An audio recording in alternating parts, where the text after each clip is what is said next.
తొలిసారి వేటకెళ్లిన ఆ కుర్రాడికి సముద్రం ఒక అంతు చిక్కని చిక్కుముడి వేసింది. వాడి వలలో పడ్డ ఓ బంగారు శంఖం వదిలించుకుందామని ఎన్నిసార్లు విసిరేసినా తిరిగి తన పడవలోకే వచ్చి చేరుతోంది. మనసులో ఎందుకో తెలియని సంకోచంతోనే ఆ వింత శంఖాన్ని ఇంటికి తెచ్చి ఓ పాత నీళ్లకుండలో పడేశాడు. సముద్రుడి ఒడిలో ఆడుకున్న ఆ సిరి సంపద ఇప్పుడు నేలమీద బందీ అయిపోయింది. మర్నాడు సాయంత్రం అలలతో రోజంతా పడ్డ కష్టమంతా ముగించుకుని ఇంటికి చేరుకున్నాడు. లోపల అడుగు పెట్టగానే ఘుమఘుమలాడుతూ వేడివేడి భోజనం కంచంలో వడ్డించి ఉంది. కాని ఇల్లంతా నిశ్శబ్దంగా, మనిషి అలికిడే లేదు. ఇలాగే కొన్ని రోజులు గడిచిపోయాయి. అతను ఇంటికి తిరిగి వచ్చేసరికి వేడి వేడి భోజనం సిద్ధంగా ఉంటోంది. ఇల్లంతా అద్దంలా మెరుస్తోంది. చిరిగిపోయిన వలలు కూడా చక్కగా అల్లుకుని ఉన్నాయి. పనంతా అయిపోతోంది. కాని ఆ పని చేసే మనిషి జాడే లేదు. కనీసం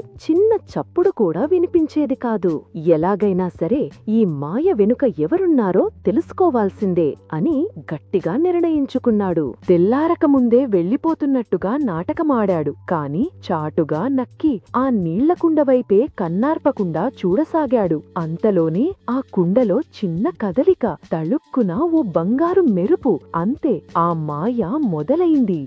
ఆ ముత్యపు చిప్ప గర్భం చీల్చుకుని ఒక అప్సరసలాంటి అందాల రాశి అడుగుపెట్టింది. ఆమె మేనిఛాయలో ముత్యపు మెరుపులు, కురులేమో తడి ఆరని కారు మబ్బులు. అడుగుల సవ్వడి కూడా వినిపించనంత తేలికగా కదులుతూ ఏదో నిశ్చయంతో ఇంటి పనులన్నీ చకచక చక్కబెట్టసాగింది.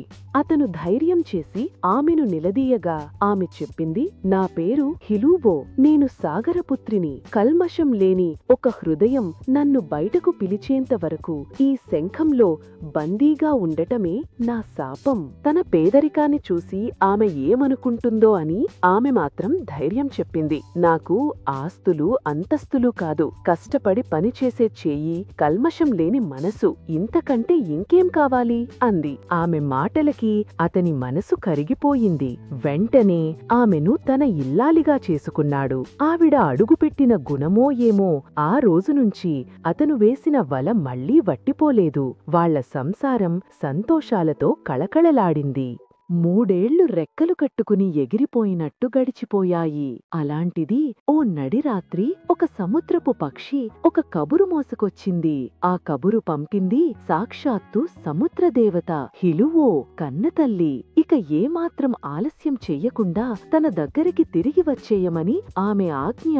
తెల్లారేలోపే ఆమె వెనక్కి మళ్ళకపోతే ఈ ప్రపంచమంతా జలమయమైపోతుంది. ఆమెను వదులుకోవడానికి వాడు సిద్ధంగా లేడు. అందుకే తనే నేరుగా వెళ్లి ఆ అమ్మవారినే బ్రతిమాలుకోవాలని గట్టిగా నిర్ణయించుకున్నాడు.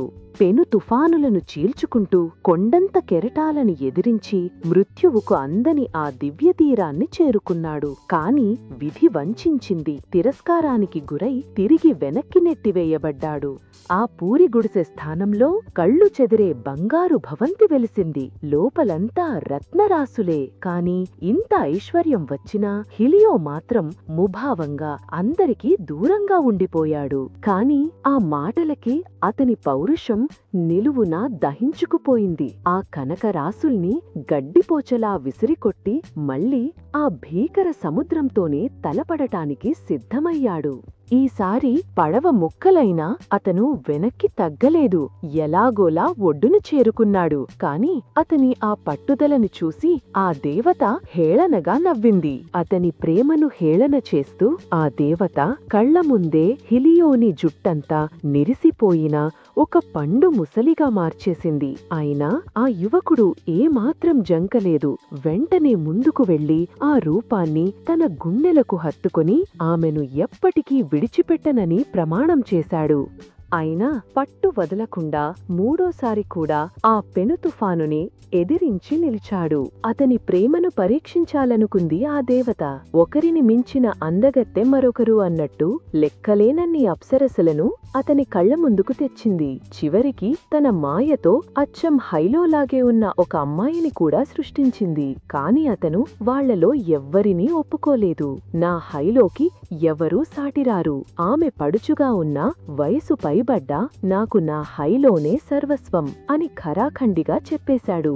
ఎట్టకేలకు హిలియో భక్తికి ఆ దేవత మనసు కరిగింది. కరుణతో అతనికి యవ్వనాన్ని తిరిగి ప్రసాదించింది. వాళ్ల ప్రేమకు గుర్తుగా ఆ ఎర్రని పువ్వును వాళ్లకిచ్చి ఆ జంటను కలకాలం కలిసి ఉండమని మనసారా దీవించింది. ఆ పైన ఆ కుర్రాడు, ఆ శంఖుకన్య ఆ ద్వీపంలోనే తమకంటూ ఓ అందమైన ప్రపంచాన్ని నిర్మించుకుని కలకాలం చల్లగా వర్తిల్లారు. అసలైన ప్రేమంటే ఇదే కదా.